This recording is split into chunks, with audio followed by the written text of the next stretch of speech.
தமிழ்நாடு முழுக்க ஒரே ஒரு குற்றச்சாட்டு தான் அண்ணன் மேல இருக்கு.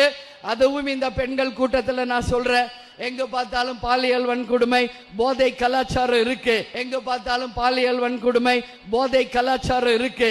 இதை தவிர வேற என்ன சொல்ல முடியும்? வேற ஒன்றும் சொல்ல முடியாது இந்த ஆட்சியின் மேல. அந்நியார் உண்மையாவே எனக்கு தெரிஞ்சு வெளியில திமுக கூட்டணினாலும் உள்ள அதிமுக கூட்டணிக்காக தான் உதவி பண்ணிட்டு இருக்காங்கன்ற நான் நம்புறேன். ஏன்னா நாங்கள் சொல்ல வேண்டிய விஷயத்தை அவங்களே சொல்லியிருக்காங்க. தமிழ்நாட்டில் பெண்களுக்கு எதிரான பாலியல் வன்கொடுமை அப்புறம் கஞ்சா கலாச்சாரம் பெருகி இருக்குன்ட்டு முதலமைச்சர் இருக்கிற ஸ்டேஜ்லேயே உட்காந்து சொல்லக்கூடிய தைரியமிக்க வீர பெண்மணியாக நான் அந்நியாரை பார்க்குறேன். அது மதுரை மத்திய தொகுதியை நீங்கள் சுற்றி பார்த்தாலே தெரியும், இருக்கிற எந்த சந்திலையும் லைட் எரியல. அப்போ பெண்களுக்கு எப்படி பாதுகாப்பு இருக்கும்? அப்புறம் கஞ்சா புழக்கம் இங்கே அதீதமாக இருக்குது. ஸோ இதுக்கெல்லாம் தீர்வு இப்போ நான் எல்லாருக்கும் வாக்குறுதி கொடுத்துருக்கேன். எனக்கு ஆண்டவ புண்ணியத்தில்